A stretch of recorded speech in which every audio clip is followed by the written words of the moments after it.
What if we gave our very best with nothing to prove? Or perhaps a better way to ask it, what if we gave our very best only to prove that God is who He says He is? Would this lead us to a healthy surrender of the work that we yield? That's the kind of freedom God is inviting us into when He asks us to give Him our very best. The Bible calls it first fruits, and oftentimes this term is reserved for conversations about giving and generosity. First fruits can also be applied to our work. It's when we pour everything out to God with no guarantee that we will have more to give. What if we have no more big ideas? What if that was our last creative solution? What if the innovations are at an end? Would we still give our very best? Or would we hold back some in reserve just in case? This is true excellence. Driven by nothing more than our love for God and complete reliance on Him, we do this to proclaim His providence, and we give in full confidence that He is true to His promises. He will always provide and care for us. This kind of excellence has a way of standing out in the marketplace. It creates an aroma that people are naturally drawn to. Carefully crafted packaging, polished advertising, savvy marketing, expert customer care. These human expressions become even more vibrant and engaging when they're wholly created in praise of God's greatness and glory. We see this kind of excellence on full display by Dr. Ngozi Onyia. She knew the healthcare system in Lagos, Nigeria was broken, but instead of holding back and preserving herself, Dr. Ngozi took a different approach. She went all in and started Paleon Memorial Hospital with her own money. Dr. Ngozi believed that even though the system was broken, there were still good people who wanted to provide excellent care. And she set out to prove that God is worthy of our praise. Let's watch. Virtually everything is broken in our healthcare system. The one thing that's still good are the people. We still have very good healthcare workers, which is why we have the massive brain drain.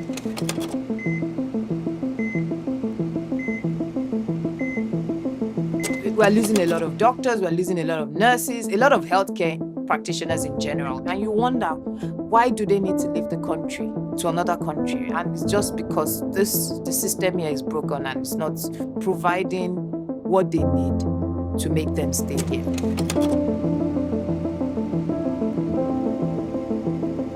Healthcare is expensive. I think it's expensive everywhere. But I think what makes it trickier here is everything we use to provide care besides the people is imported. So the cost of providing healthcare is extremely high and it's tied to the exchange rate. And then the usual issues that you would deal with running a business in Nigeria, power, clean water. So all those things are working against us.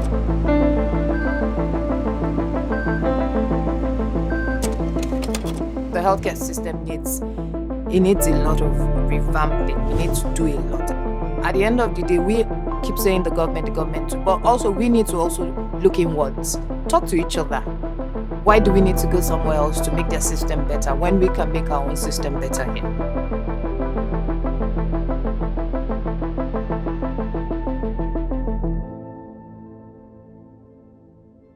Patricia was born with something called the Charge syndrome. She was my third child. She was born in 1994, the 25th of May, 1994. And she was born with about 6 or 7 abnormalities. So on her third day of life, I had to take her with me to the UK for life-saving surgery.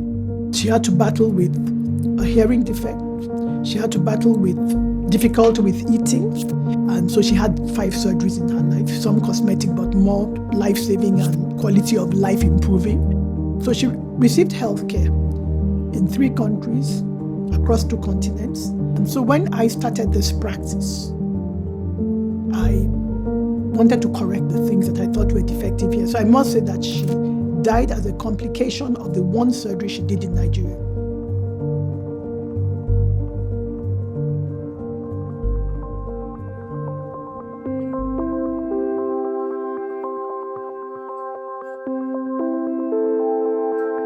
"140 people make up the team of Paleon, and Paleon is a hospital where we provide health care, everything in one place, and where we do it with passion." It used to be a smaller setting back in the days. It used to be a clinic. Now it's a full-time hospital. Now we're attending to primary, secondary, and tertiary care. Then it was mostly known as a pediatric hospital. But as time went on, we had different specialists come in, and then our care given to patients just increased. So I realized that the only way I could scale my business was to fund it. It's very difficult to access finance in Nigeria, extremely difficult.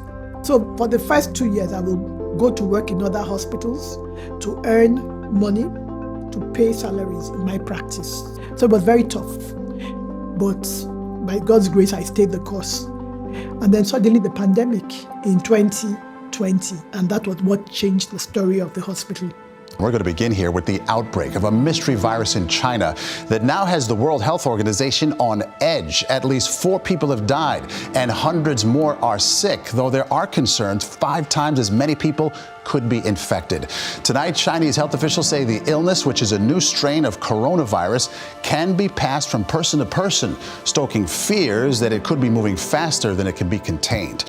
A lot of healthcare workers were cowering away from the pandemic and, decided firmly that they will not treat COVID. But I called my team, so we stood right out there, and I said to them, we don't have a choice. We will treat every patient who comes here. And I reminded them we all swore professional oaths. And I said there's no part of a professional oath that says you will treat one illness and not another. So we will treat everybody who comes through this door. First 2 weeks, we didn't go home. Everyone was scared. If they knew what to expect, I'm sure they would have sent out people. But with the stay at home, lockdown and everything, everybody needed to get used to what was happening. It was not easy. There was a lot of pushbacks. There was a lot of people saying, no, you shouldn't do it. Don't go for it. It's dangerous. Anything can happen. But we still pushed ahead. We still forged on, saying we must make a change and we must help people, because there were a lot of people that came and didn't have anybody to help them, and we were able to. Luckily, Paleon, they pride themselves with standard. So going into the field, they had provided everything we needed. There was no compromise on quality. We had protective devices and everything. So if it was in terms of being scared or being infected, no. I said, the only thing I'll promise you is that I will do everything in my power to protect you, and I will lead you from the front. I admire Dr. Ngozi Onyia for the strength, because she came up and she said, we can do this, and we did. So when your boss is someone who would not shy away from responsibility, you won't shy away. I've stayed quite long to know that if she wanted you to do something, she would get it done herself first, and then everyone follows. It felt like you had the responsibility of these lives coming in and making sure they go home safe. When they got better and you see the family rejoicing to go home, it gave the satisfaction that we did something right. And then the 24th of March, I got a phone call that they were going to refer a patient to us who required ventilation. The son of the woman on the ventilator had seen the notice I put out saying we were shutting down Ikeja branch. And he had to look after his mother at home for 13 days, because as soon as the diagnosis of COVID was made, nobody was willing to admit her. So he had looked after her and only brought her into hospital when she required ventilation. So he said to me, why are you shutting your Ikeja branch? Why don't you convert it to a treatment center for COVID? And he said, I will help you, because he realized we were struggling financially here. But I didn't want there to be an exchange of money, because I think the major thing I pride myself on is my reputation and my integrity. I didn't want anybody to say we gave her money, so I said we will give you a list of equipment we require. And then I remember that a couple of companies had approached me previously also at the beginning of the pandemic to say, if we have patients who require ventilation, will you be willing to take them in? And one of them had actually offered to buy me more equipment, but we didn't have the space in this building. So between the Ganglani family and IHS Towers, they equipped the Ikeja Hospital, and we started the COVID treatment center, for which we became very well known. And I think we treated more COVID patients than any other private facility in Nigeria at the beginning. So for the first 9 years, we struggled. We ran the business basically on sweat, blood, and tears. We were inadequately capitalized. But with the COVID pandemic and treating COVID, for the first time, we capitalized the business properly. She has a heart, for people, a heart for God. And she's been able to put that together in her medical practice to the end that she's not all about the money. She wants to create solutions first. In business, it's payment before service. In healthcare, it's different. And in Nigeria, some hospitals have tried to insist that you pay before they start taking care of you, but the conscience of Paleon just can't take that. The vision of the hospital is to redefine healthcare in Nigeria. And I think to an extent we are considered the benchmark, as small as we are.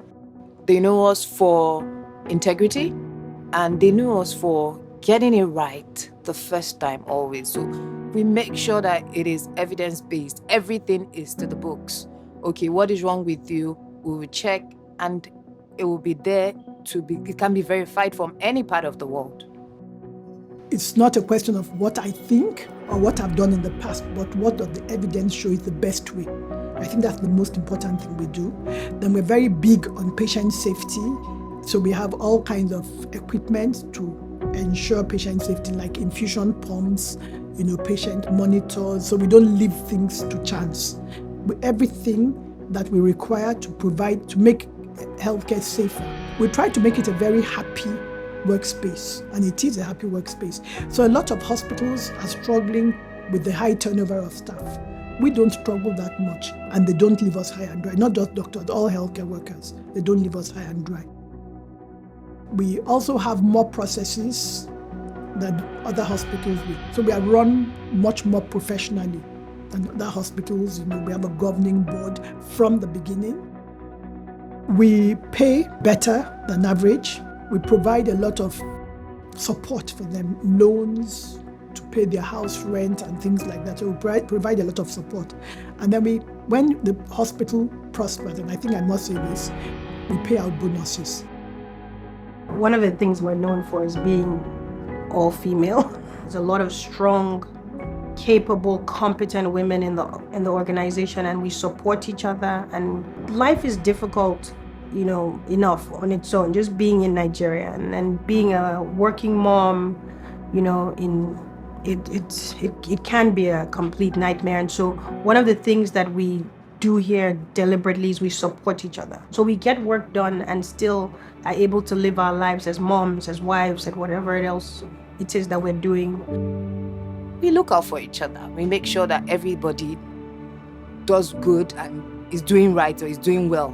We have like a family-oriented kind of setting here, making sure that we are doing our best and giving the best to our clients. Excellence, we say, honors God and just impacts people.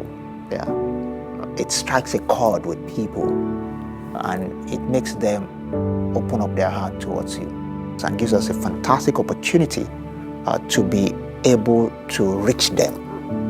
And I think that's what she's been able to do well. Excellence is scarce in Nigeria, and I serve an excellent God, and I have an excellent leader in the Lord Jesus Christ. And so I'm just trying to be like my father. My work is beyond a job. It's my mission in life. And so I believe this is my calling, it's a vocation. And so this is my life.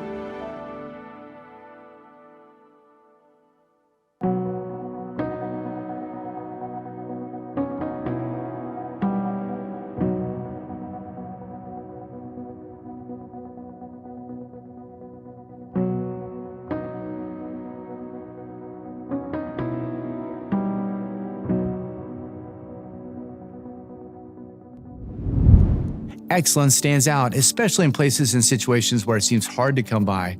In these areas of darkness, God's light is even more radiant. For centuries, God has called his people to push back the darkness with his light.